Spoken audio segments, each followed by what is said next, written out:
Ini sama-sama melakukan rasa syukur kepada Allah Jalla pada perkataan ini sama-sama kita yang tadi sama-sama kita bertemu kembali dalam segi pengajian kuliah Habib yang mana sudah hampir lebih kurang 5 bulan kita terpaksa menangguhkan kuliah kita kerana ujian yang melanda di negara kita secara khususnya dan umumnya di dunia, yaitu pandemik COVID-19. Walau bagaimanapun ujian tersebut masih ada dan sama-sama kita menjaga diri kita.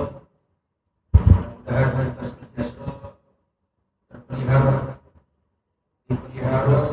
oleh Allah Subhanahu wa Ta'ala daripada musibah tersebut, dan mudah-mudahan dengan beberapa kelonggaran yang diberikan ini dapat kita memanfaatkannya dan kita berdoa kepada Allah Subhanahu wa Ta'ala agar musibah ini diangkat oleh Allah, dihilangkan oleh Allah Ta'ala daripada bumi ini, dan dapat kita meneruskan kehidupan kita seperti keadaan sebelum-sebelumnya, insya-Allah.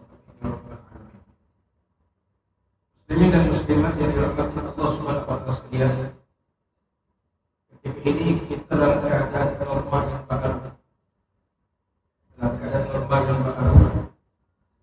yang disarankan oleh Kementerian Kesehatan, Majelis Keselamatan Negara, dan juga pihak berkuasa tempatan.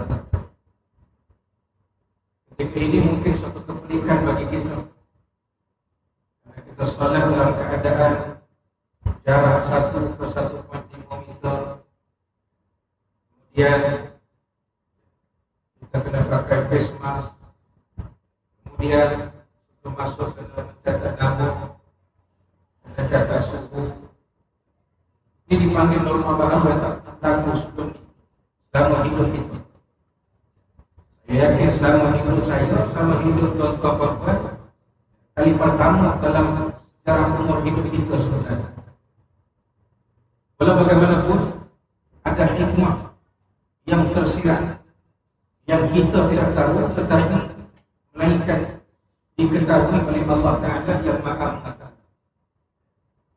Maka di sana mengajar kita beberapa pengajaran ataupun ibrah, mengajak kita kepada siri muhasabah dan merenung kehidupan kita ini, bahawasanya Tidak ada yang boleh melawan kudrat dan juga ujian dari Allah Ta'ala.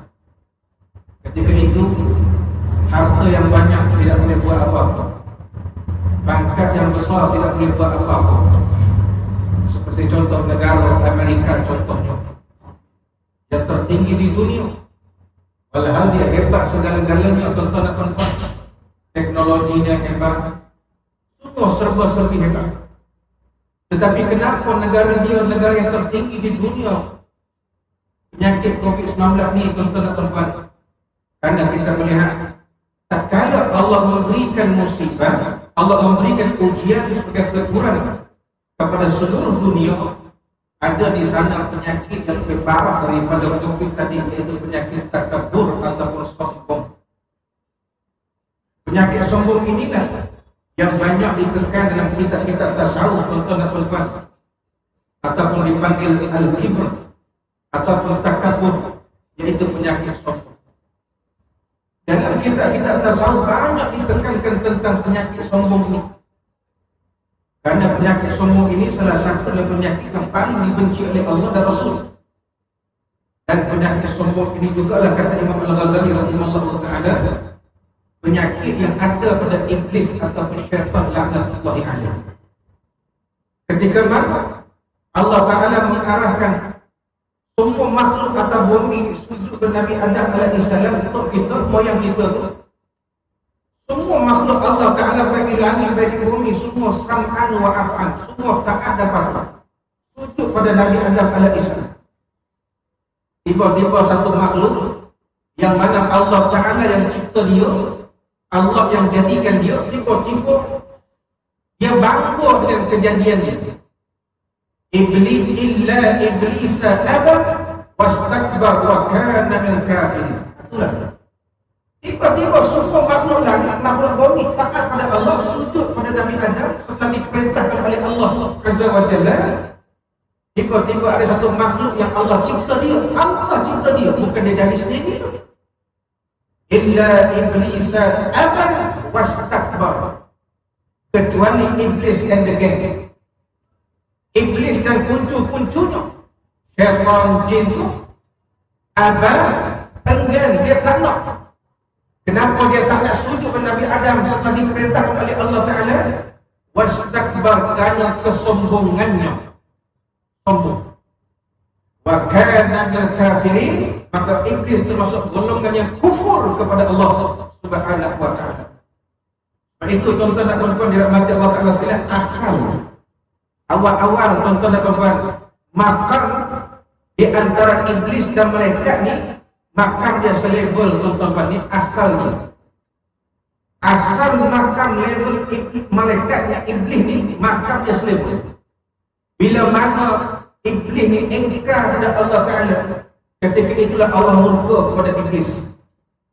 Ketika itulah Allah Ta'ala murka kepada iblis. Lalu Allah Ta'ala melaknati iblis laknatullah sampai kiamat. Sampai kiamat Allah laknat dia. Maka semenjak itulah iblis bersumpah, iblis berjanji kepada Allah Subhanahu wa Ta'ala, dia takkan biarkan umat manusia ni, hamba-hamba Allah kita ni, dalam keadaan keimanan dan ketakwaan atau ketaatan kepada Allah Subhanahu wa Ta'ala. Dia cuba sedaya upaya dia. Sebab itulah kita maklum hadis, hadis Matan Arba'un, hadis 40, Nabi sebut makhluk Allah yang paling akhir sekali, yang last sekali Allah campak masuk neraka, siapa dia? Iblis and the gang. Iblis, syaitan lah makhluk Allah paling last sekali Allah campak masuk neraka. Sebab apa? Allah bagi dia peluang. Allah bagi dia peluang, nak buat apa kau buat. Sila nak buat apa kau buat, kata Allah Ta'ala. Maka iblis pun berjanji kepada Allah Ta'ala dalam surah Al-A'raf. Iblis janji kepada Allah Subhanahu wa Ta'ala. Apa kata iblis? Iblis kata kepada Allah Subhanahu wa Ta'ala, qala iblis. Iblis kata kepada Allah Subhanahu wa Ta'ala, la aqudanna lahum ala siratikal mustaqim. Ingat, aku akan pastikan manusia-manusia ni, hamba-hamba engkau wahai Allah, tidak berada atas landasan yang lurus, siratikal mustaqim.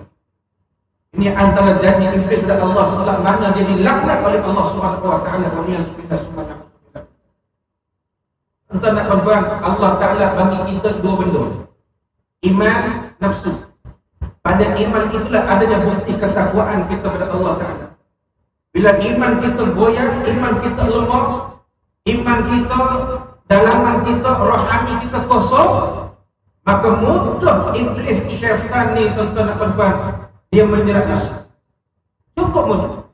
Dia menyerap masuk dengan tujuan untuk melalaikan, untuk menggoda kita ni supaya melencong daripada jalan landasan Allah, daripada landasan syariat Allah Subhanahu wa taala. Itu janji dia. Tsumma la'atiyannahum min khalfihim wa min aydihim. Apa lagi janji dia? Aku akan memastikan mereka tidak berada atas landasan engkau dari arah depan, belakang, kanan dan kiri, kata iblis kepada Allah Ta'ala. Maknanya setiap masa, setiap keadaan ni syaitan ni tuan-tuan dan puan, dia sentiasa mengawal dan mengekori kita. Kecuali iman yang utuh, iman yang mantap, iman yang kuat. Persoalannya bagaimana nak menguatkan iman kita, kita bahas nanti insyaAllah. Karena malam ni malam permulaan selepas 5 bulan ni, kita kaitkanlah dengan COVID ni. Kerana sarangan dari pihak JAI sendiri minta kita ustaz-ustaz ni, para penceramah ni, mereka permulaan ceritakan hikmah COVID. Di antara COVID, apa kaitannya dengan Islam, tuan-tuan dan puan-puan. InsyaAllah nanti saya akan bahaskan tentang jarak 1 meter ni boleh tak boleh. Kadang-kadang kita boleh guna hujah akal, logik akal pun susah juga. Ni sukalah syaitan ni. Nabi kata dengan ada renggang 1 inci, 1 meter pula. Oh suka syaitan dia mencelah masuk. Ini ekologi akal. Goblok. Ekologi akal ni payah suruh ngaji tak nak. Tadi buat kelas ngaji tak datang pula. Bukan sini. Bukan sini. Di Bukit Tinggi Pahang, Bukit Tinggi Kelang. Tuan-tuan, kita bahaskan nanti insyaAllah. Kenapa tak boleh salam? Kita bahaskan berdasarkan pandangan Islam. Kita bahaskan insyaAllah. Masa kita ada ni sampai 12 malam ni. Tuan-tuan tunggulah aku balik dulu. Kita bahaskan. Oh ni cara Yahudi tak bagi salam ni, letak tangan sini. Cara Yahudi. Yahudi mana pula kau ambil ni? Macam-macam lah yang saya dengar. Orang duk tanya minta komen betul ke ustaz, macam lah. Kita bahaskan insyaAllah. Supaya orang faham. Saya tak kata orang tak tahu, saya tak kata orang jahil. Saya anggap orang tak faham. Satu bayu dan dia mungkin tak faham. Sebab itu dalam masalah, sebelum kita pergi jauh lagi, sebab itu teman-teman, karena pada peringkat JAKIM saya terbabit, pada peringkat negeri saya tak terbabit. Sebab itu tuan-tuan dirahmati Allah Ta'ala sekalian, dalam kaitan kita cerita dalam bab fiqh solat, dalam kaitan solat tentang jarak ni ialah, saya sebutkan tadi teman-tuan, norma baharu. Kalau umur abang, berapa umur abang lagi? Berapa umur agak lagi? Umur jauh umur 60 tu susah tu. 26 lah. Selama umur 60 tahun, pernah ke semayang gini bang? Pernah ke semayang gini? Tak pernah. Selama umur 60 tahun, pernah ke tak dibagi salam lepas semayang? Pernah ke? Selama umur 60 tahun, pernah ke suruh pakai face mask di mandi surau, pergi keluar? Tak pernah. Suruh ambil untuk dari rumah? Tak pernah. Yang biasa-biasa lah. Tuan-tuan, jaga jarak sosial, tak pernah. Walau sebenarnya tuan-tuan perempuan duduk, tuan-tuan lah, perempuan dengan perempuan, tak adalah tuan-tuan perempuan duduk campur sekali. Duduk pun tak rapat-rapat juga. Tuan-tuan, maka dalam bab inilah dia berkait dengan dua ilmu, satu hadis, kedua fiqh. Pada fiqh itulah dia berkait dengan usulul fiqh. Ini yang ramai orang kurang faham. Ini yang ramai orang kurang faham. Ramai orang kurang faham. Tak apa, kita cuba bagi faham sampai kita faham insyaAllah. Lagi tak faham, selagi tak pun tak boleh. Itu dia. Baik, balik cerita tadi. Maka persoalannya macam mana kita nak menguatkan iman kita ni? Itu soalan dia tadi. Kerana syaitan, dia cukup lemah, dia cukup takut bila mana orang yang beramal dengan amalan yang boleh menguatkan iman ataupun dalaman dia, tuan-tuan dan puan-puan. Syaitan cukup lemah. Takut dah tentulah. Dia cukup lemah. Maka asasnya tuan-tuan dan puan-puan, 5 amalan untuk menguatkan keimanan ataupun rohani dalaman kita. Saya sebut secara rambang. Yang pertama, amalannya ialah Al-Quran. Jangan tinggal Quran. Sekurang-kurangnya tonton dan korban, dengar jadilah. Pasang CD kau, pasang YouTube kau, dengar jadilah. Paling minimal, paling malam tuan-tuan, satu hari sekali dengar, baca Quran bila sebelum tidur nanti. Kalau pagi kata sibuk, tengah hari sibuk, petang sibuk, malam pun sibuk, sebelum tidur pun sibuk juga. Maka paling tidak sebelum tidur malam bacalah Quran.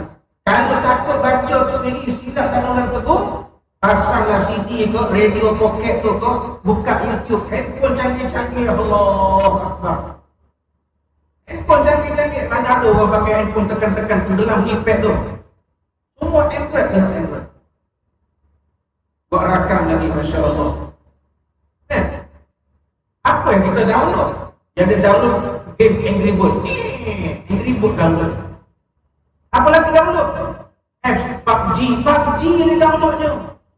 Tapi cari apps Quran, tak ada. Ini kelicikan Yahudi. Dia cipta benda ni, tiba-tiba kita leka, kita lemah dan kita kalah. Bayangkan. Jadi kalau kita tak download apps Quran pun, buka YouTube pun tak apalah. Buka YouTube, apa surah agak-agak, surah Ali Imran, pasang, tekan play Ali Imran, dengar sampai habis.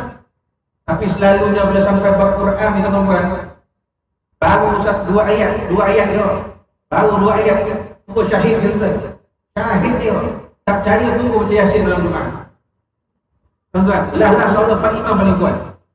Itu pun pasal Pak Imam tu dia mengapalai. Kalau dia tak mengapalai, dia duduk depan dengan dia pun hanyut. Ini pelik ni. Tak pernah jumpa orang baca surat khabar tertidur, tak pernah jumpa. Tapi biasa jumpa baca Quran terlelap pun biasa jumpa. Pelik tu. Nampak? Kenapa dia boleh terlelap tertidur? Puncanya kerana dua. Pertama tak faham, kedua tak menghayati. Kenapa baca surat khabar tak tidur, tak terlelap? Kerana tuan-tuan pun faham apa yang tuan-tuan baca surat khabar bahasa Melayu. Cuba dia undur surat khabar bahasa Jerman. Apa jadi agak-agak?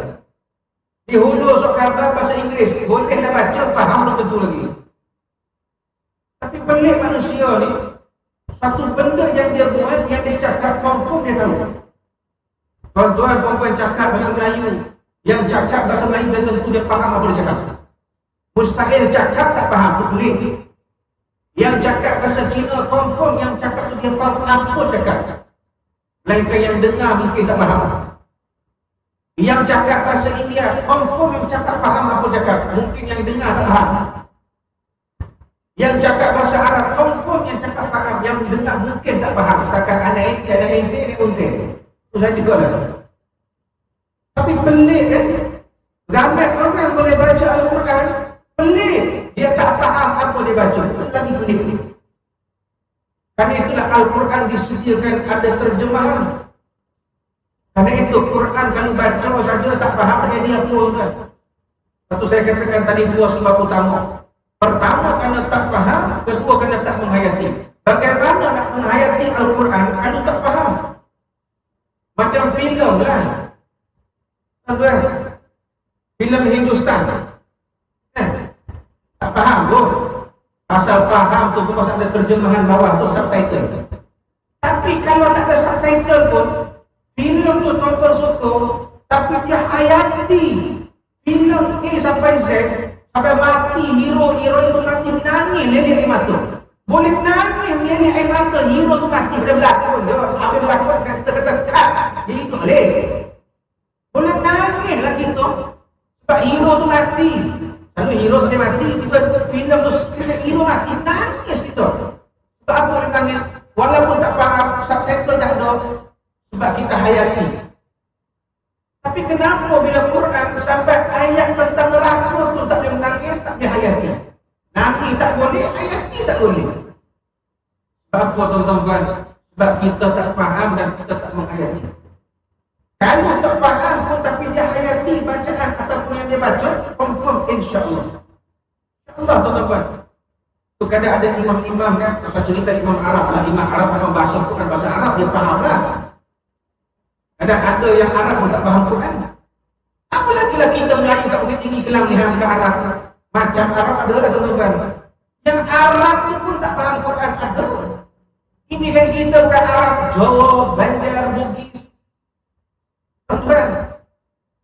Maka ada setengah imam tak Malaysia pun ada imam hafiz ke imam yang jadi imam tu bila sampai satu ayat, bila imam tu baca hati ke hati, automatically dia rasa sebab dia baca, rasa nangis dia baca. Sampai kita kat belakang, bila kita hayati sekali baca kali tu, dengan kita pun nak terasa sebab nangis.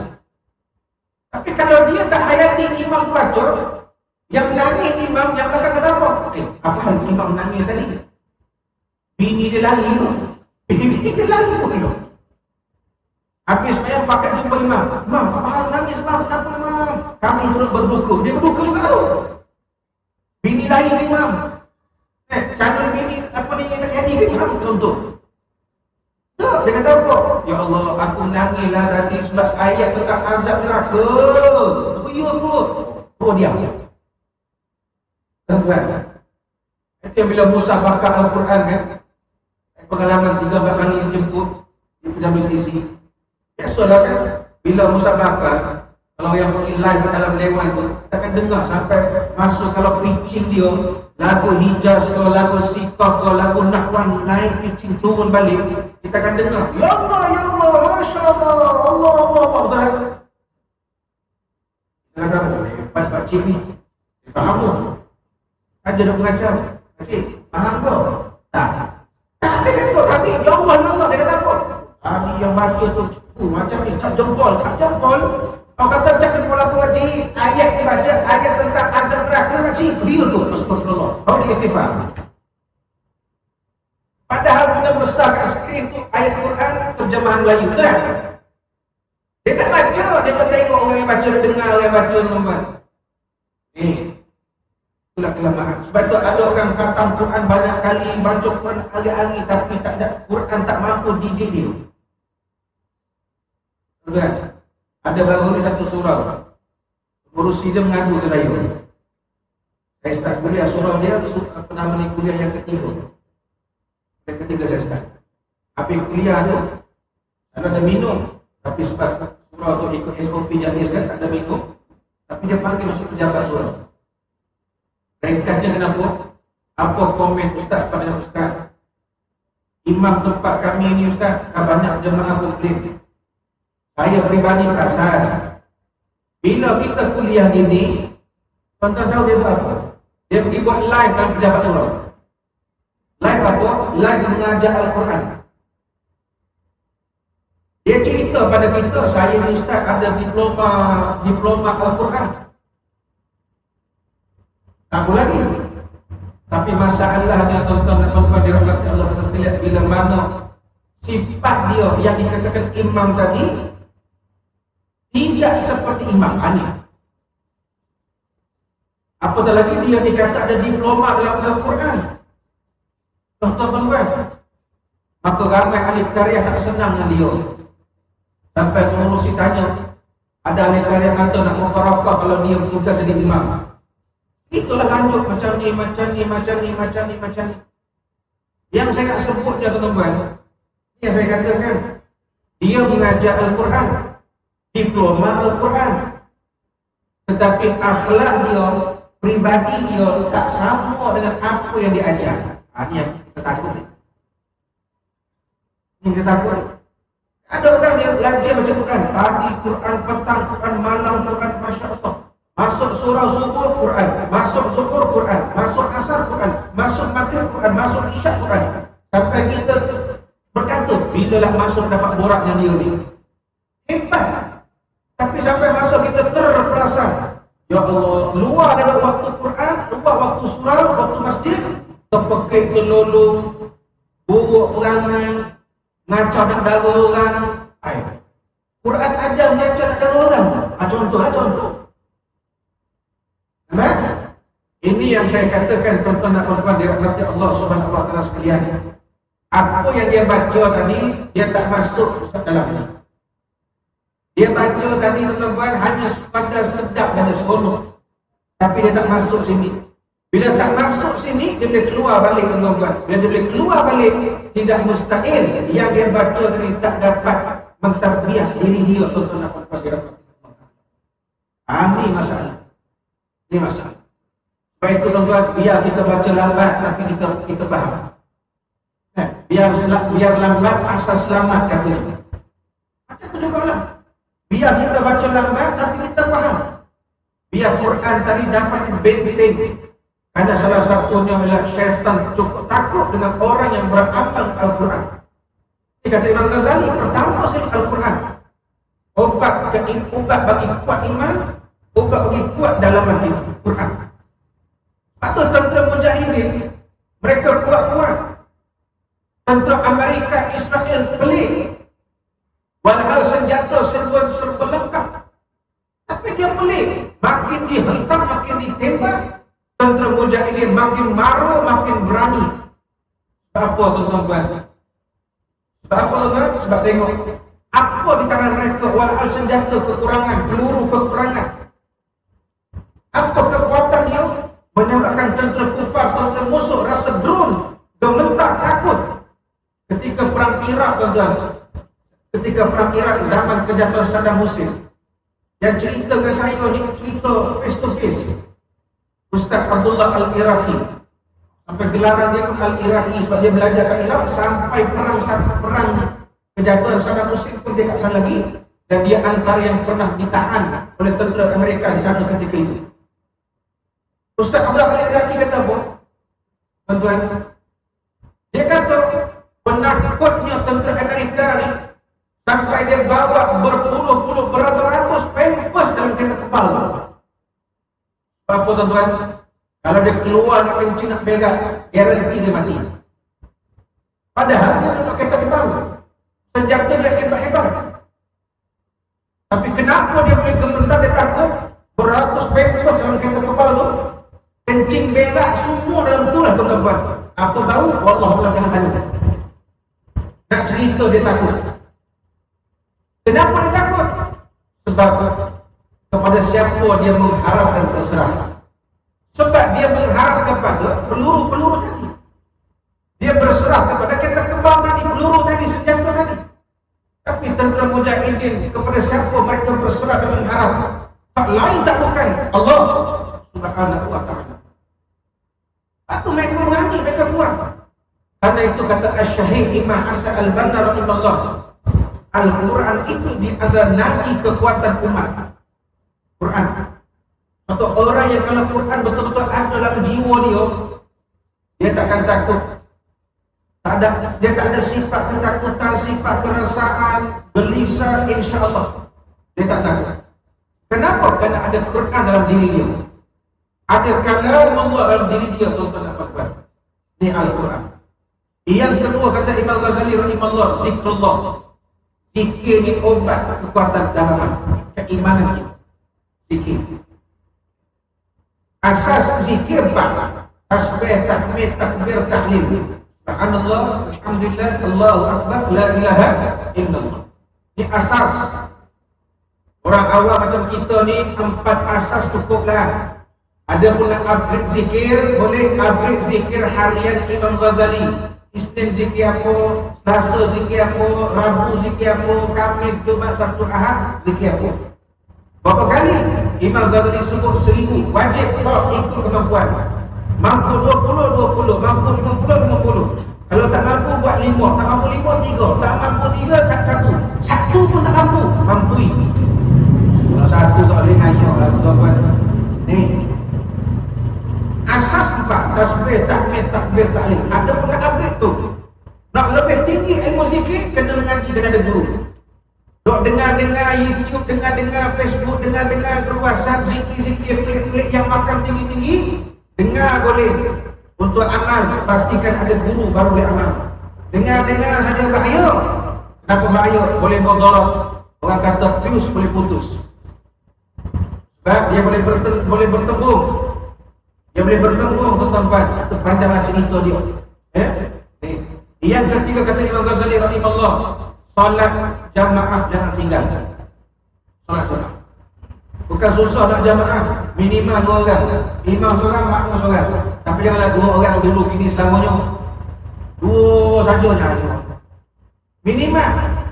Ni lagi masjid dah boleh buka. Yang terbaru Jais keluarkan statement terbaru semalam. Solat fardu, solat Jumaat mengikut kapasiti keluasan Masjid Surau. Maknanya surau dah ada 40 orang lagi dah. Masjid dah tak kira 500. Ikut kapasiti keluasan. Dah buka dah. Hari tu sibuk, tutup dah buka, mana pula pergi? Tak pelik tu. Tuan-tuan. Hari tu sibuk, tutup. Tanggunglah dosa. Oh, pelik. Dosa. Dah buka, mana pergi? Hingga pergi, terilek. Tak faham tanya Syamil? Sebabnya kebanyakan yang bising bukan pasal solat fardu. Yang bising tu kebanyakan solat Jumaat. Apa yang wajib selain Jumaat saja kau? Sembahyang asar ni sunat kau? Maghrib sunat kau? Isyak sunat kau? Subuh sunat kau? Kenapa kita tanam kat wajib pergi masjid surau ni Jumaat saja? Sebab itulah solat Jumaat penuh. Sampai asar banyak inilah buku-bukunya. Dia punya kecoh tu kalahkan mufti. Oh, tanggunglah dosa, mufti tanggung dosa. Ya Allah, mufti tanggung dosa. Yang cakap tu sudah pendek. Dia cakap tak tengok diri dia. Astagfirullah. Bukan sini. Bukan sini, tuan-tuan. Dia dekat Amerika Latin. Alhamdulillah, tuan-tuan. Ikut keadaan semasa. Yang terbaru, jangan keluarkan pekeliling. Mengurusi mungkin dapat dah surat tersebut. Dah tak ada 40, tak termasuk pegawai dengan AJP. Berapa ramai datanglah. Bagaimana boleh jaga penjarakan sosial. Alhamdulillah. Tiba-tiba, itulah selalu dah bagi buka, dia tak datang pula. Itu masalah tu. Sebab itu solat jamaah jangan tinggal. Jangan tinggal jamaah. Dan kalau boleh seminggu sekali, berjamaahlah di rumah. Seminggu sekali. Suami imam, isteri, anak makmum. Atau anak lelaki imam, ayah imam, adik-adik makmum. Jangan pula bini di imam, suami makmum, terbalik belakang. Tuan-tuan, seminggu sekali lah. Biar rumah kita menjadi baiti jannati. Paling tidaklah tuan-tuan.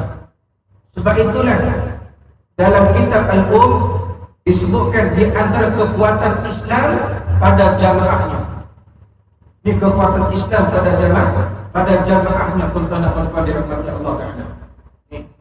Yang ketiga, yang keempat kata Imam Ghazali, apa amalan dia? Ni syaitan takut ni. Suatu bila sebut solat jamaah ini, syaitan cukup takut orang pergi masjid di surau. Cukup takut. Tuan-tuan, dia cukup takut. Lepas tu bila ada orang mengaku Islam, dia duk pelik. Alamak, habis dah, masjid dah buka, surau dah buka. Itu sepupu sepepat syaitan tu. Syaitan dia takut pergi masjid di surau, syaitan dia cukup takut. Aneh. Yang keempat kata Imam Ghazali rahimahullah, apa yang keempat? Solat malam. Qiyamul lail. Bangun malam, minimal tahajud 2 rakaat. Ini kira paling malam tahajud 2 rakaat. Saya ingatkan diri saya juga tuan-tuan, sekurang-kurangnya tahajud 2 rakaat jangan tinggal. Orang yang beramal dengan tahajud ni banyak kelebihan dia, di antaranya Allah mudahkan urusan dunia dia sampai akhirat. Walau sulit, tetapi dia menghadapi ujian tadi itu dengan penuh ketenangan. Ini antara fadilah dia. Tahajud besar awal sangat, kadang dah bagus tahajud pagi, bagus tahajud pagi 2 rakaat. Sambung tidur balik, dah subuh pukul 8 pagi, terkejut. Besar awal sangat. Jadi kalau kita subuh pukul berapa? Pukul 5:48. Tapi ini belum campur 8 minit kan? Belum campur 8 minit. Pada kata 6 pagi lah subuh. Maknanya tuan-tuan, pukul 6 pagi ni pukul 5 boleh tahajud lagi. Maka pada waktu subuh tu ada dipanggil waktu imsak, masakul imsak. Imsak ni waktu berjaga-jaga antara imsak dan subuh ni, tengah-tengah ni waktu jaga-jaga. Sebab itulah bila bulan Ramadan, Orang yang bangun sahur biasa dengar imsak. Sahur aja imsak. Sahur aja imsak. Imsak tu sahur. Habis Ramadan tak dengar imsak. Dengar dah, tak dengar imsak dah teman. Sesak adalah. Sebab itu waktu imsak dengan subuh time different 10 minit ya. Kalau subuh 5.48 contoh imsak 5.38. Dia tak lebih 10 minit, dia tak kurang 10 minit. Maknanya kalau subuh 5.48, imsak 5.38, maknanya paling last 5.30 pagi sempat tahajud. Dia cerita kelam insyaAllah, sempat tahajud. Tetapi rushing, takut terkejar-kejar. Jadi pukul 5 tu cantik atau pukul 5. Pukul 5 tahajud, tunggu subuh, terus salat, Alhamdulillah. Tak susah. Yang susah tu bila syaitan ikat kaki kita. Itu yang susah. Patut orang bangun malam ni kekuatan dia luar biasa. Orang biasa bangun malam ni kekuatan luar biasa. Bukan bangun malam tengok Liverpool lawan Manchester, bukan. Yang bangun malam Manchester lawan Liverpool, kekuatan dia masa tu je. Habis Liverpool Manchester, terus terlelap apa? Lemah balik dia apa? Nah, kekuatan orang bangun tahajud, bangun solat malam beza. Dia beza. Dan yang kelima kata Imam Ghazali rahimahullah, tasaddaqnahu. Ini syaitan takut. Perbanyakkan sedekah. Kadang orang yang bersedekah dia dapat merasai orang yang susah. Dan orang yang bersedekah janji Allah tidak akan pernah mengurangkan harta dia. Baik itu tuan-tuan, jangan tunggu kaya nak sedekah. Jangan tunggu kaya nak korban. Nak tunggu kaya baru sedekah, tunggu kaya baru nak buat korban, sampai mati tak buat. Karena tuan-tuan perempuan telah tertipu dengan bisikan syaitan. Kau tunggu kaya, jangan sedekah sekarang. Kau tinggal rumah flat, bayar 500 bulan. Kereta kau kancing, bayar lagi. Anak lagi, bini lagi, tunggu. Nanti banglo kampung idaman kau. Contohlah. Kereta Mercedes, BMW kau, barulah kau sedekah. Kita mak cakap tuan-tuan, hakikatnya bukan begitu. Sebab itu bila orang yang kaya, kita anggap dia akan bagi lagi banyak. Bila dia diberikan ujian kesenangan kekayaan, rupanya lagi tambah bakhil. Sebab dia berkira-kira. Dia tengok dekat bank ada 100,000, keluarkanlah 1,000, tinggal 99,000. Tadi 100,000, dia tekan tengok balance 100,000. Oh, 100,000. Nak keluar 1,000. Bila dia keluar 1,000, keluar resit, tengok-tengok. Allah, 99. Dia keluar 1,000 je. Punya dia takut menggigil demam kepialu ni tuan-tuan. Dia keluar 1,000. Padahal yang dia keluarkan 1,000, Allah tinggalkan 99,000. Tapi beza. Dia bawa teksi, dia bawa lori, dia kerja kilang, dia kerja tukang sapu. Tapi kita tengok dia senang bersedekah. Walau dia tak kaya pada pandangan zahir mata kita. Di sisi Allah, ialah kaya iman dan kaya Islam. Tuan-tuan. Sebab itu jangan tunggu kaya nak sedekah. Ada RM10, jangan mudarat. Kalau bagi 5, ada bagi RM5 tak mudarat, sila. Tapi kalau ada RM10, perlukan berapa? Perlukan RM12. Ketika itu gugur kewajiban sedekah, gugur. Sebab dia perlu RM12, ada RM10, masuk RM1, dah kurang RM9. Nak cari lagi RM3, tadi patut RM2 lagi. Dah masuk RM1, tinggal lagi RM3 lagi nak cari. Ketika jadi mudarat, gugur kewajipan sedekah dia ketika itu. Betul-betul. Atau kita menghampiri korban. Orang dia terkejut. Bila saya kata sampai tahap, bila sampai bab korban ni wajib pun ada. Dia kata, ya Ustaz, wajib. Saya kata balik, ngaji tak ngaji? Ini tunjuk gigi pada Tuhan. Sampai tahap wajib. Hukum korban tu sampai tahap wajib. Tuan-tuan, sebab itu, adakah gugur kewajiban korban kita ataupun wajib kita melaksanakan korban berdasarkan beberapa kriteria? Kalau lah gaji kita 3,000, tiba-tiba kita kira tuan-tuan, ada lebih lagi. Maknanya dia pakai 2,000 je sebulan tu. Tiba-tiba ada baki 1,000. Ketika itu hukum laksana korban bagi dia wajib. Ini asas. Kita pula tak fikir gitu. Kita fikir gaji 3,000, tinggal 2,000, belanja 2,000, baki 1,000. Tak korban tinggal 1,000 ya. Dia fikir korban tu bila? Gaji dia 10,000, baki dia tinggal 15,000. Agaknya masa tu boleh fikir boleh korban. Dia salah faham. Sebab itulah korban disebut tanda cinta kepada Allah, cinta sesama manusia.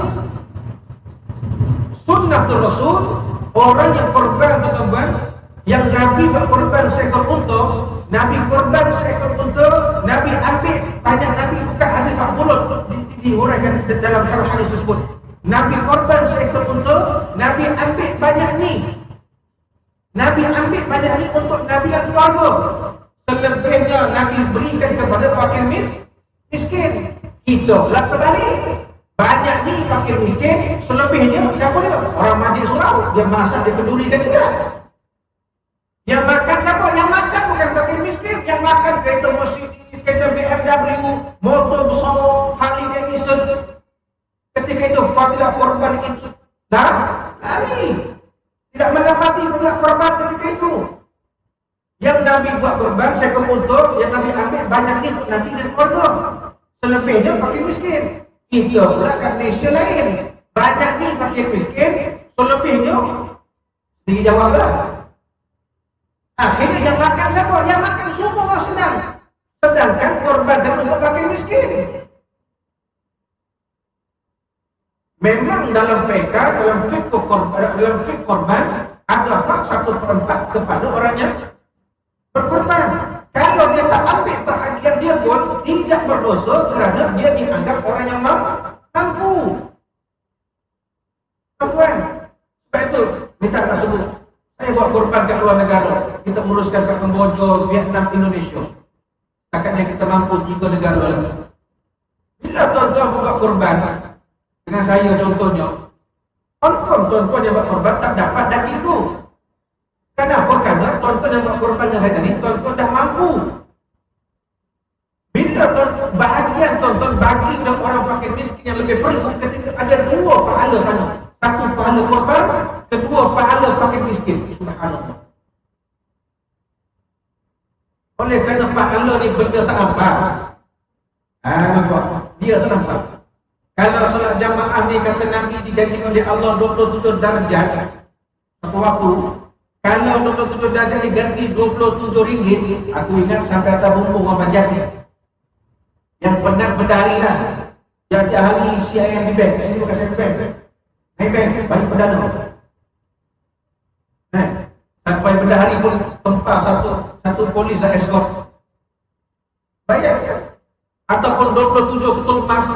Bagi salam dia, Assalamualaikum warahmatullahi wabarakatuh. 27 ketul emas. Oi, kaya gitu. Tapi pahala ni tak nampak. Bila tak nampak, itulah dia berkait dengan soal iman. Iman yakni kepercayaan, iman di bahasa Arab, kepercayaan, keyakinan. Kalau tak percaya, tak yakin, mustahil. Mustahil. Kenapa tuan-tuan perempuan ada sini? Sebab dua-dua ada iman, ada takwa, ada. Masya Allah. Saya tak kata yang tak ada sini iman, ada takwa, tak. Saya tak kata itu. Tengah pula dia keluar nanti, oi kau tak ada iman lah. Tumbuknya ya perempuan. Aku dicari nanti. Kita tak boleh kata yang tak datang tak ada iman, tak ada takwa, tak ada tidak. Tapi cerita kenapa kita ada sini? Sebab ada iman, ada takwa. Tapi yang tak ada sini, bukan dia tak ada hidayah, tapi taufik dia tak ada. Tuan-tuan, puan-puan, alhamdulillah, taufik ada, hidayahnya ada. Apa ada sini? Saya rasa tak payah hurai lah apa tu taufik, apa tu hidayah. Dah hari-hari sebut taufik hidayah, sampai nama dia pun taufik hidayah. Tapi bagi mereka yang tak ke sini, bukan ada hidayah. Ini orang salah tu. Saya perbetulkan. Jangan disalahkan hidayah, kesian hidayah. Jangan katalah. Ada orang saya selalu dengar, kata saya perbetul balik. Salah, saya kata silat, bukan hidayah. Taufik saya kata. Hidayah ni jalan petunjuk. Dia tak nampak ke jalan di surau? Atau mata dia buta? Mata dia celik. Dia nampak tak jalan masuk pintu ni? Nampak. Itulah hidayah. Lepas tu kenapa dia tak masuk? Sebab taufik tu tak ada lagi. Lepas tu Ustaz, macam mana bagi taufik? Siapa nak bagi taufik? Tuan-tuan lah. Apa cara? Pergi dekat dia. Jom, itulah taufiknya. Tapi kalau hidayah ni dia nampak, tuan-tuan pun nampak dia, tuan-tuan tak pergi dekat dia, pergi tarik dia. Tuan-tuan, itu saya selalu sebut, kita bukan penghukum, kita pendakwa. Pergi dekat dia, genggam tangan dia. Jom ke mana? Jom heboh. Jom ke masjid, jom ke surau lah. Tuan-tuan, dia tak nak. Sudah, tak apa. Sebab itu Nabi SAW berdakwah lebih 23 tahun. Itu Nabi. Takkanlah kita ustaz, kita imam, kita ni ejen ke masjid, tuan-tuan, pergi jumpa dia. Jom. Dia pun mati sendiri. Nabi berdakwah lebih 23 tahun. Tuan-tuan, sebab bila sebut Islam ni tuan-tuan, benda yang banyak tak nampak. Dia hanya boleh dilihat dengan mata hati, bukan dengan mata kasar. Dia boleh dilihat dengan mata hati, bukan dengan mata kasar. Kita tuan-tuan dan puan-puan dirahmati Allah. Atau balik cerita tadi, saya sebutkan tentang sedekah, kata Imam Ghazali. Azam tuan-tuan, minimal satu hari RM1 paling sikit. Atau bila hari tu PKP kan, masjid surau tak buka, yang boleh Imam, Bilal, Siap, mungkin pengurus atau nazir 4 orang, 5 orang. Orang yang biasa ke masjid surau dia sedih, maka kita solat kat rumah. Ada satu lagi kategori yang biasa pergi masjid surau, tak mendapi subuh sampai isyak masuk tabung. Tiba-tiba tak dapat pergi, tak dapat masuk tabung. Kalau dekat Indonesia, saya lama di sana tuan-tuan, 4 tahun di sana. Kalau kat sana biasa tengok tabung masjid, tabung surau dekat luar tu biasa. InsyaAllah tak hilang lah, insyaAllah. Tapi Malaysia jangan kau buat. Dalam masjid pun hilang, kat luar lagi cepat hilang. Jadi ada orang tak dapat nak menyumbang bersedekah, sedihnya. Dia teringat ustaz bagi tahu. Dia kata apa? Teringat ustaz kata buat tabung kat rumah. Tabung subuh, tabung zuhur, tabung asar, tabung maghrib atau isyak. Minimal RM1. Habis solat RM1. Minimal, lebih masuk ikut kemampuan. Sebab apa saya tahu? Dia telefon. Kata ustaz, boleh jumpa tak? Ada apakah? Saya buat tabung subuh sampai isyak. Sebab nak masuk tabung masjid, masjid tak buka. Jadi ustaz, panjanglah mana-mana sesuai. Saya pergi ambil, ada 3-4 orang saya jumpa. Tapi semua perempuan, tak ada seorang lelaki. Maknanya orang lelaki pegang duit banyak. Orang perempuan kan jarang pegang duit. Semua orang muslimat. Ada seorang muslimat tu, bayangkan, naik belum rumah saya cerita 400 tuan-tuan. Maknanya dia masuk lebih RM1 tu. 400. Tapi ada satu surau saya tengok dekat section 3 ke section 4. Antara tu 3 atau 4. Betul-betul surau tu nama dia madrasah apa nama dia. Tapi surau besar, surau Jumaat. Surau tu boleh buat solat Jumaat. Besar surau tu. Dia letaknya tabung tu, dia ikat tabung tu dekat dalam pagar. Jadi bila orang lalu, orang masuk mana? Sekedip duit dia kira. Tapi dalam pagar lah, dia ikat dalam pagar, dia nak ikat luar pagar tu kan. Jadi orang lalu masuk. Inisiatif masing-masing. Inisiatif. Jadi Allah, orang yang bersedekah, la ta'ajjabun man hum fi sadaqah waflala. Ta'ajjubnya orang yang bersedekah, makin banyak dia bersedekah, makin kaya, dalam arti kata makin senang. Belum pernah lagi dia miskin kerana sedekah, belum jumpa lah. Apa soal bisnes kau tutup, itulah hasil sedekah je, tak ada lagi, tak jumpa lagi. Tapi tanya kenapa bisnes tutup? 2 sebab. Pertama kerana dia bakhil, kedua kerana dia tak berzakat. Maksud zakat tadi tak bersedekah. Sebab tu tengok, banyak orang yang bisnes dia up, tiba-tiba jatuh. Dia kena muhasabah. Kenapa? Selalunya 2 benda. Dia bakhil dan kedua dia tak berzakat. Ada orang tak nampak yang kaya, pakai kereta kancil, kereta wira, tinggal rumah flat, kerja security, kerja kilang. Tapi kita hari-hari nampak dia senyum. Kalau tak senyum, kita tengok muka dia, kita rasa tenang. Apa tuan-tuan? Sebab aktif kuat dia letak pada Allah tadi. Dia tak takut. Tuan-tuan, dia tak takut. Maka amalan bersedekah tadi sentiasa itu dalam jiwa, dalam diri dia. Tuan-tuan nak berdekat di rahmat Allah SWT. Atau percayalah, orang yang banyak bersedekah, jiwa dia tenang. Jiwa dia tenang. Orang yang banyak sedekah ni jiwa dia tenang. Tuan-tuan nak berdekat di rahmat Allah SWT. Baik. Muslimin dan muslimat dirahmati Allah Subhanahu wa taala sekalian, berbalik kepada tadi. Maka sebab itulah di sini kita sebut kepentingannya ilmu. Baik. Asasnya begini tuan-tuan dan puan-puan. Kita masuk tajuk yang awal-awal tadi. Bila berlaku perbahasan, maka dia berkait dengan ilmu fiqh dan juga ilmu hadis, dua-dua dia berkait. Maka apa yang bermain di pikiran kita? Tentang jarak 1 meter, apa kata orang yang kita dengar, yang saya dengar, yang orang forward tanya, apa komen ustaz? Pernah juga nak komen. Waktu mula aku kuliah, kau datang dengar aku tu. Apa dia? Ini suka lah setan ni. Setan suka ni. Pasal apa? Jarak 1 meter, banyak setan masuk. Kanan 5 ekor, kiri 5 ekor. Dia boleh nampak lah tu. Risaulah aku tu, dia nampak masuk setan 5 ekor ni kan. Sedangkan Nabi kata jangan ada ruang sejengkal. Nanti syaitan masuk, betul? Itu yang kita dengar tuan-tuan. Inilah masalah bila kita baca hadis, tapi kita tak baca syarhul hadis wal istinbat hadis. Ini masalah. Apa dia? Bila baca hadis, kita baca tajuk besar, tak baca isi dalam cerita yang tersirat, dia tak baca. Macam surat Jaiz lah. Tajuk besar, kebenaran solat Jumaat. Dia baca tajuknya, dia tak baca berapa ramai yang boleh pergi, siapa boleh pergi, yang tak boleh pergi macam mana, kalau pergi macam mana, dia tak baca. Besok dia pergi. Kebenaran itu wilayah Persekutuan Kuala Lumpur, Selangor belum keluar lagi. Besok dia pergilah masjid Kampung Idaman contoh. Pergi tutup. Apa sama? Semalam menteri kata dah boleh sembahyang Jumaat. Apa tutup ni? Berdosa besar kau. Bang, itu wilayah Persekutuan bang. Kita Selangor bang. Selangor belum keluar lagi. Ya ke? Baru nak sengih. Dah semua salah. Sebab dia tak baca. Kena pula surat tu pula yang Jaiz keluarkan 5 muka surat. Yang terbaru 4 muka surat. Saya baca semua. 4 muka surat saya baca.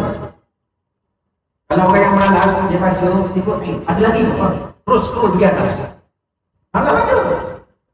Tuan-tuan. Dia tak baca dalam cerita tu. Rupanya wilayah Persekutuan. Oh, kita di Selangor. Macam tu yang hadis Nabi sebut. Maka dia berkaitan. Bila sebab itu teman-teman, bila sebut tentang hadis, dia mesti berkait dengan ilmu fiqh. Bila ilmu fiqh, dia mesti berkait dengan usulul fiqh. Dia mesti berkait. Bila kata mesti, bahasa bukan wajib dia berkait. Maka dalam fiqh ini ada 650 cabang ilmu fiqh.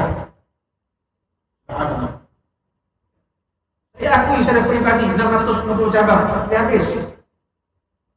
Tetapi perbahasan yang kita baca, ada kitab Fiqh Al-Awlawiyah karangan Fadilatul Syekh Dr. Yusuf Al-Qaradawi.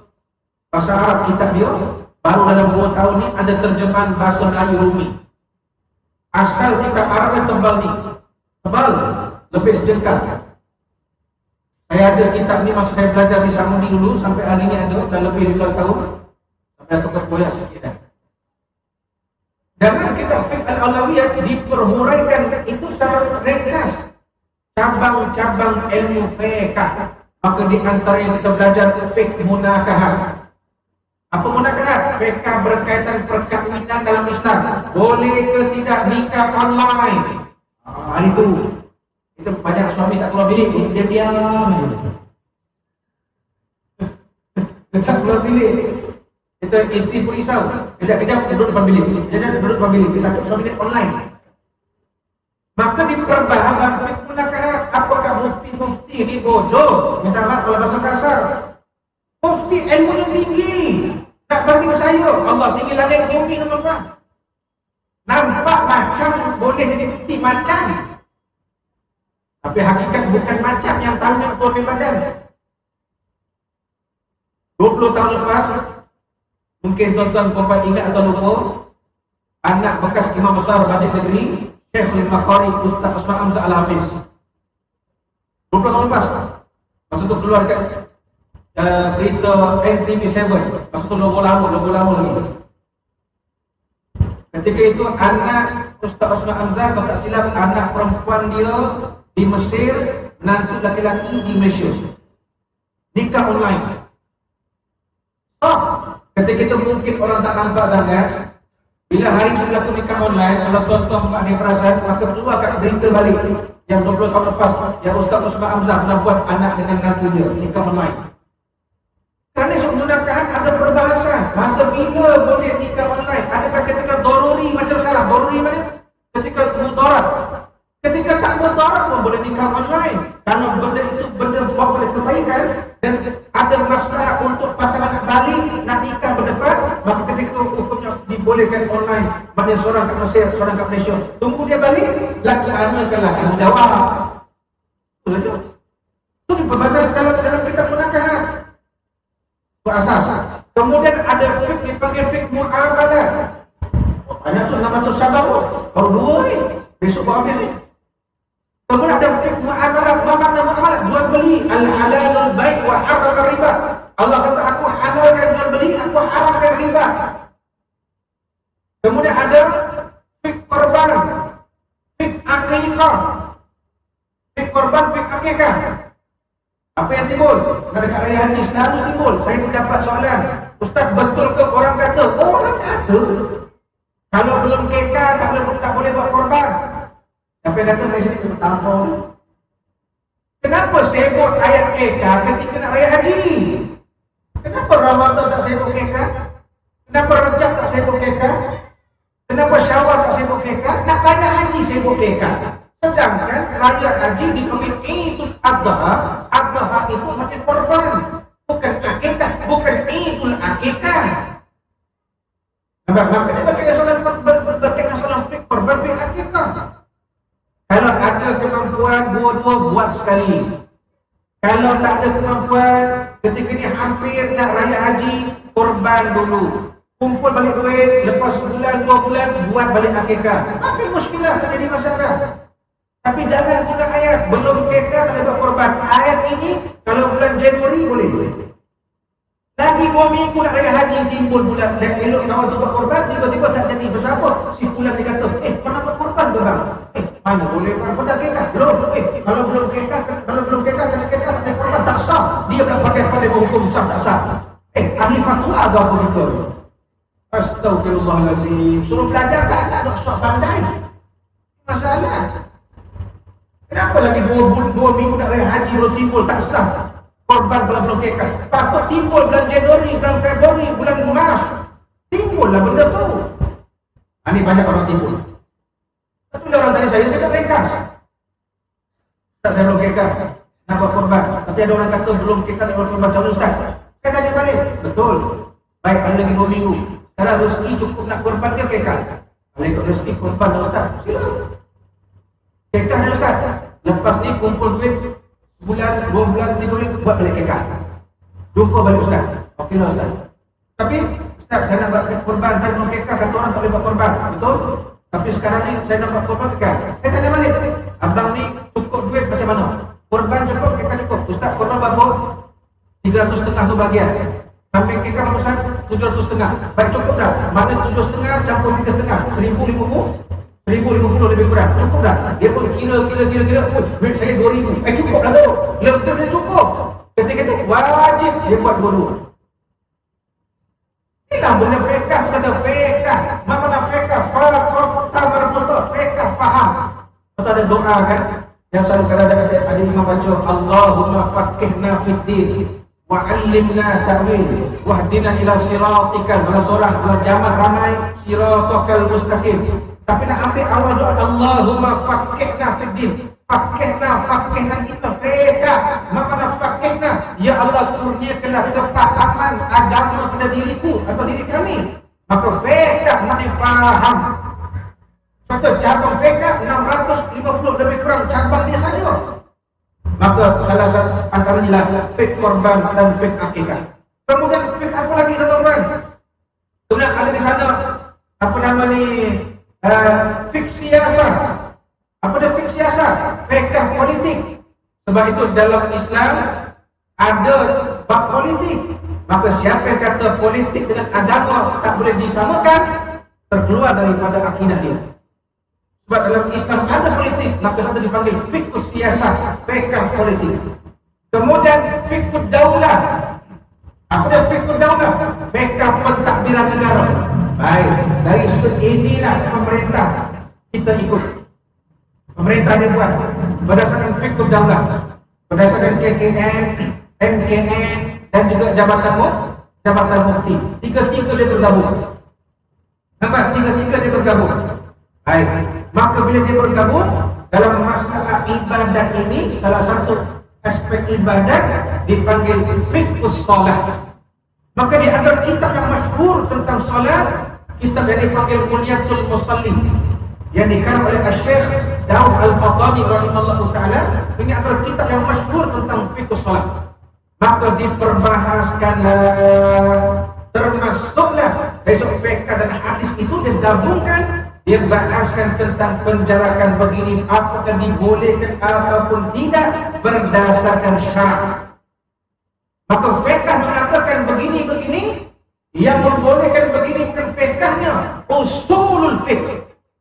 Usul fiqh yang ramai orang tak belajar. Kita maksud. Tuan-tuan, saya tadi di Masjid Oklam. Tuan-tuan, kebetulan ada urusan di sana. Jadi saya memang malam tak berniat nak online solat Jumaat di mana-mana. Kebetulan saya telefon pengurus masjid, sahabat saya, junior saya, dia junior saya, belajar dulu. Dia, boleh walk in tak? Dia kata, Ustaz, boleh insyaAllah Ustaz. Terhad 150 orang saja. Okey insyaAllah, anak on the way. Pukul 12 saya on the way. Saya sampai pukul 12.30. Saya dapat walk in.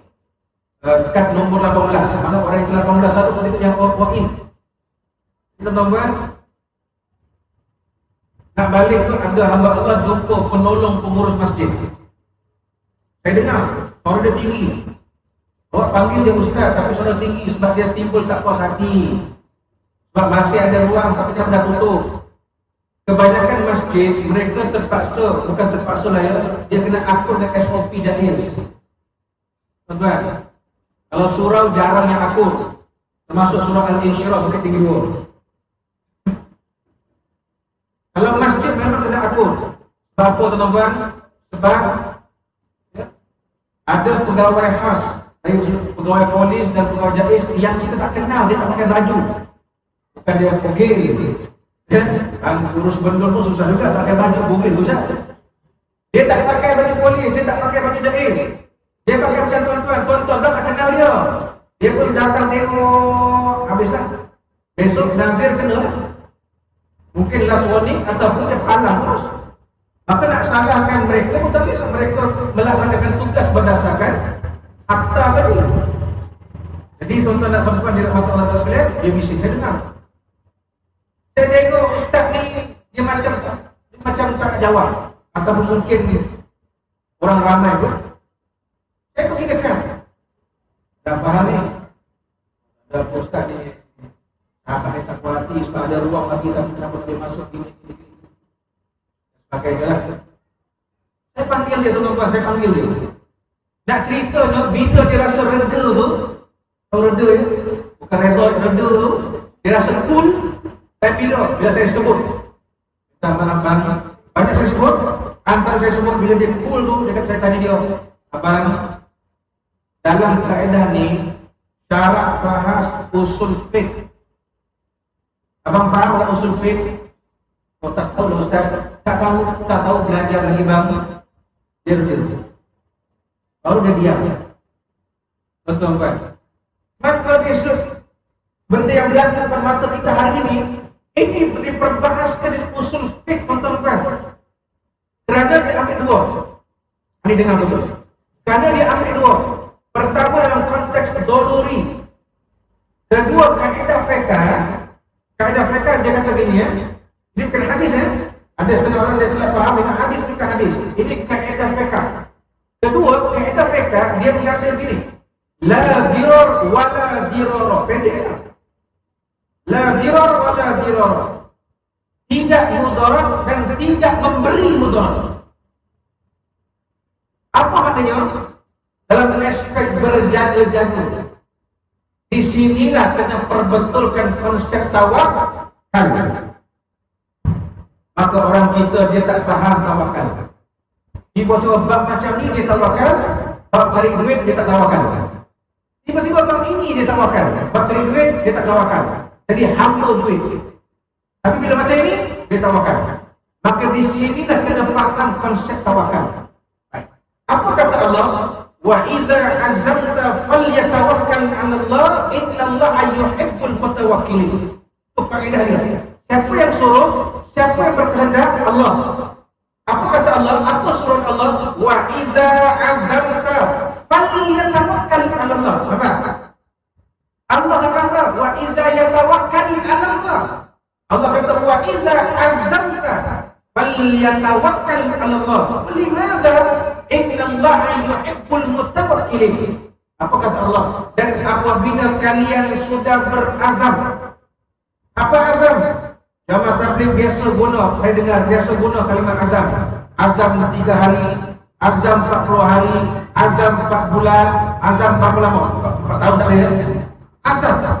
Dalam kaedah azam, dalam kamus Idris Al-Marbawi rahimahullah, azam di situ adalah peliharaan. Bila Allah kata wa iza azamta, dan apabila kalian telah berazam, apa dia? Usaha ikhtiar. Sebab itu Allah tak suruh kau tawakal. Allah tak kata terus tawakal pada aku. Dah, Allah kata aku nak kau usaha ikhtiar baru boleh tawakal. Kenapa kena tawakal? Innallaha yuhibbul mutawakkilin. Sesungguhnya aku, kata Allah, amat mengasihani, amat kasih, amat suka hamba-hambaku yang bertawakal.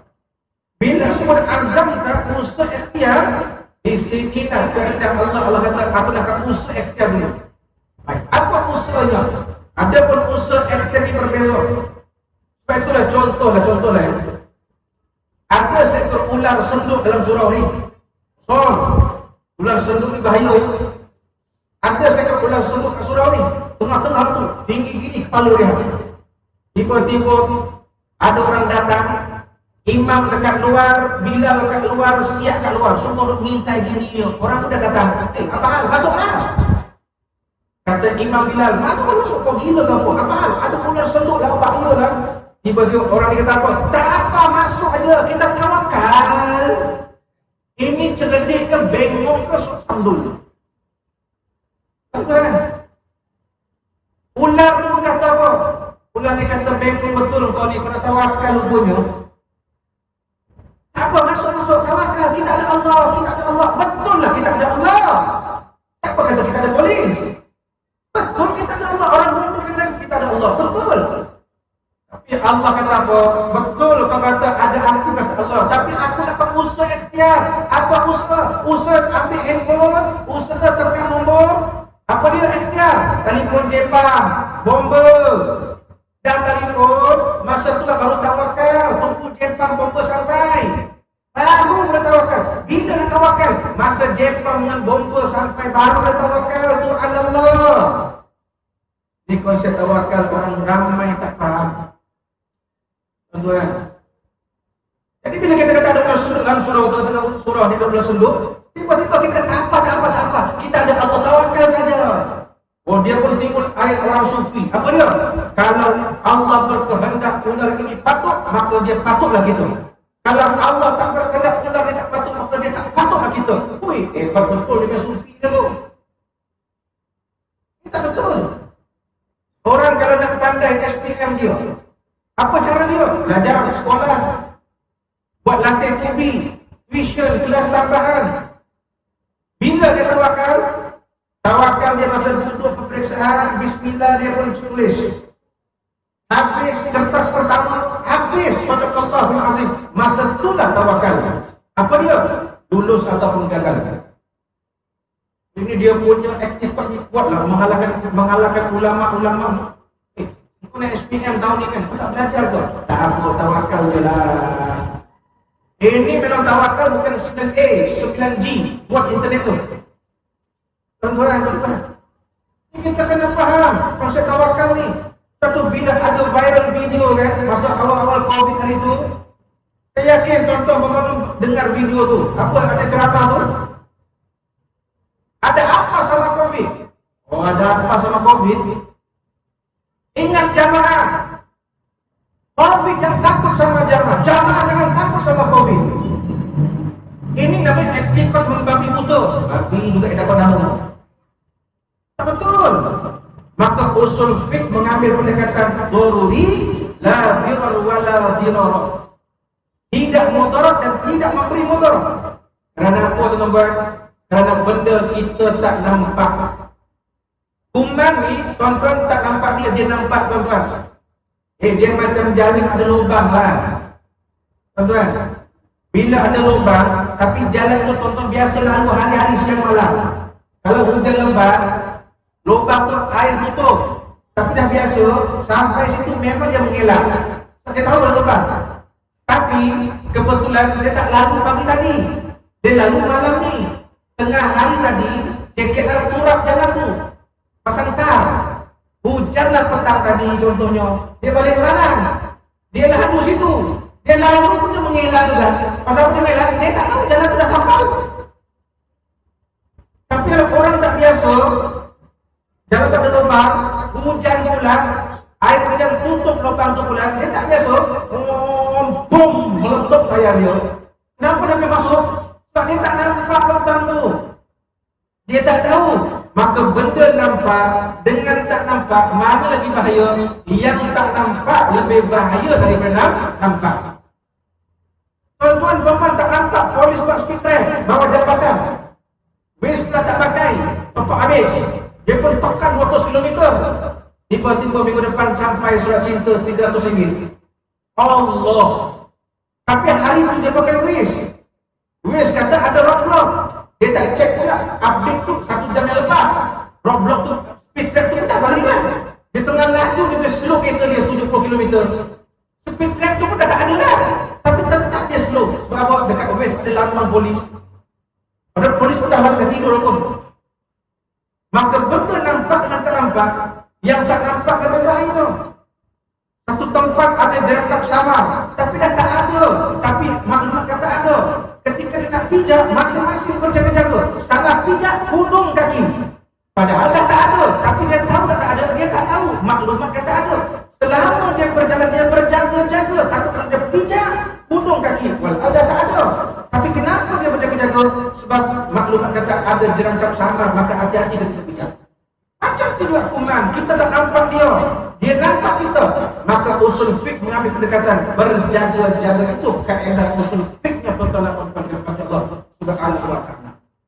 Maka bila berlaku ini, KKM, MKN dia terangkan kepada jata agama dengan jata mufti, maka mufti pun mendengar dengan ahli jawatan kuasa majlis fatwa, mereka buatlah perbahasan. Maka di antara perbahasan dia ialah apa dia? Konsep kaedah la dirar wa la dirara tadi, itulah tuan-tuan dan puan-puan dirahmati Allah Taala. Tu kaedah dia. Satu. Ini saya ringkas ya.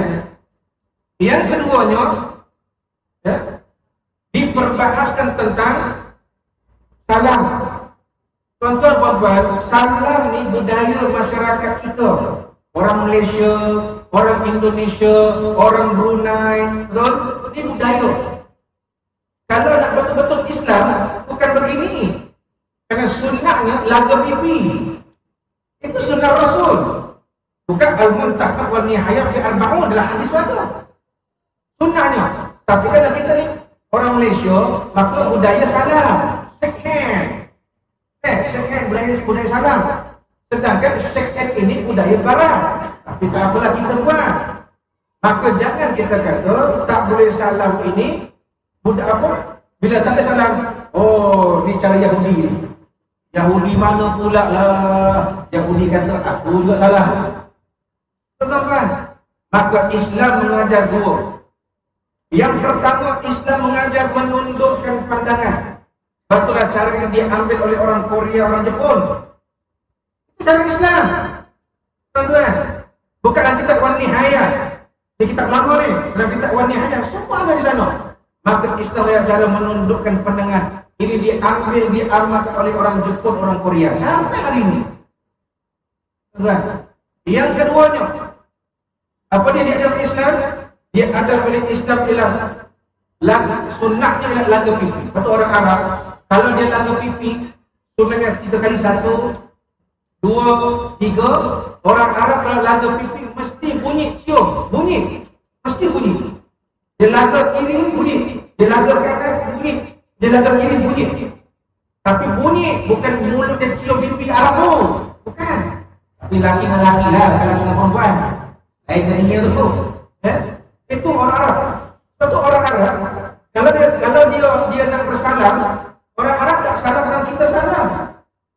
Kalau tuan-tuan biasa pergi umrah, pergi haji atau pergi dari Arab, orang Arab kalau dia berjumpa, dia jumpa, ya Muhammad, ya Allah. Atau orang Arab. Sakit tu. Aku buat pun sakit ni. Orang Arab dia kalau jumpa tu, ya Allah. Orang Arab. Kalau kita, betul orang Arab ni dia keras sikit. Tapi kalau kita kan lain. Assalamualaikum bang. Anak kan lain. Arab dia jumpa-jumpa ni. Dia nampak ni, Muhammad yang Ali ni. Muhammad tak sama ada Muhammad Ali ke atau dua-dua ke. Muhammad kata, ya Muhammad. Oh, tapi tangan kau pipi. Dia tampar pipi, gugur gigi nanti. Ini orang Arab ni. Dia tepuk kuat. Maka jangan kita kata pula tak boleh salam itu ini budaya Yahudi, bukan. Maka mengambil pendekatan berjaga-jaga. Sebab itulah hand sanitizer itu dipakai kat tangan. Kenapa tak pakai kat kaki? Nampak? Sebab tangan ni semua anggota. Tangan nak pegang mata, pegang hidung, pegang telinga, tangan ni semua. Tapi mereka dah biasa kan? Dah biasa. Dia pun jumpa-jumpa. Assalamualaikum Ustaz. Dahulu. Bila dahulu, aku ni semua salah. Tak dulu dia kata apa? Ustaz sombongnya. Ustaz nak sombong. Allah. Tuan-tuan. Jadi kadang-kadang, salam je lah. Tapi ada keraguan. Tak apalah kita diam keraguan tu. Masuk kereta, aku bubur handle kereta. Jangan sampai dia. Tak sedap pula kan? Atau mana saya pergi, saya bawa. InsyaAllah saya bawa. Saya bawa tuan-tuan. Berjaga-jaga. Kita ustaz pun kita pakai. Kalau lah tuan-tuan yang bukan ustaz pun tawakal tinggi, baik saya belajar dengan tuan-tuan, saya nak bawa tuan-tuan ke sini. Maka usul dia ambil kira. Dia ambil kira. Apa lagi? Pakai face mask. Ini saya sebut secara asas. Tidak sah pakai face mask. Kenapa nak sujud? Terhindar anggota sujud ketika nak sujud. Hidung ni antara anggota sujud. Tuan-tuan. Kerana mengambil aspek doruri tadi. Sebab itulah kenapa KKM dia sarankan bawa sejadah sendiri. Bawa dia sendiri. Jabatan Mufti dia perhalusi. Kenapa perlu? Kerana bila sejadah sendiri kita lebih tahu, kita pakai. Macam mana kita jaga, kita basuh, kita sidai, kita letak dan sebagainya. Bila dekat surau, sebab itulah bila surau, sebab itu tuan ya, dalam taklimat jaiz, bila masjid surau pasang sejadah sendiri, sebaik-baik selepas solat macam bila lipat terus. Berarti tuan akan pijak. Tuan akan pijak. Maka dia nasihatkan lipat terus, maka waktu dia sarankan sebaik-baik bawa sejadah sendiri. Sebab itu kalau pengalaman saya di Indonesia, atau kalau tuan-tuan bisa tengok ya, orang Indonesia dekat Malaysia contohnya, kalau pergi solat raya, solat Jumaat yang sebelum-sebelum ni, biasa nampak orang Indonesia kalau pergi masjid, solat raya, solat Idul Fitri, dan solat Jumaat, dia akan bawa sejadah sendiri. Karena budaya ni berlaku dekat negara jiran. Tapi budaya ni tak berlaku dekat negara kita. Maka orang Malaysia macam pelik nak bawa sejadah sendiri. Dia pelik. Tuan-tuan, tapi kalau negara jiran kita, biasa pergi masjid bawa sejadah sendiri dan sebagainya, biasa kan. Budaya tu dah biasa. Budaya tu dah biasa. Bukan kerana tak yakin ke sejadah surau kotor ke, dah. Kerana kita tak tahu keadaan dia. Tapi kalau kita punya, kita tahu. Kita letak dia macam mana, jaga dia macam mana, sidai dia macam mana, basuh dia macam mana, kita tahu. Kaedah itu diambil, diguna pakai dalam Islam. Baik. Kemudian apa lagi tuan-tuan? Kemudian dalam perihal apa nama ni solat berjamaah. Dalam perihal solat berjamaah. Jadi kalau yang terbaru kita maklum dah tak ada lagi lah kapasiti 40 orang dan sebagainya. Hampirlah berapa banyak yang boleh. Maka dalam kaedah kompleks inilah yang disebut tawakal, sebelah mana berusaha dan juga berikhtiar dan juga berikhtiar untuk nak berkuat dengan kata Allah Subhanahu wa taala. Betullah pihak surau pun dah usaha. Apa usaha pihak surau? Ikhtiar lain. Maka usaha pihak surau itu cari alat pengesan suhu. Tembaklah diri gitu dulu atau dulu. Ya. Kemudian sediakan buku tulis nama. Kalau ada kes dapat kesan. Ini kadang-kadang minta masuk saya pun marah kan. Tak tahu apa nama dia, macam cacing. Nombor telefon pun tak tahu macam cacing.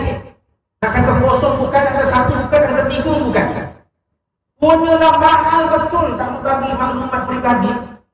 Dia tak ada kerjasama. Ini saya bagi tahu tuan-tuan, bagi kerjasama. Sebab benda belum habis lagi tuan-tuan nak perempuan dirahmati Allah Subhanahu wa taala.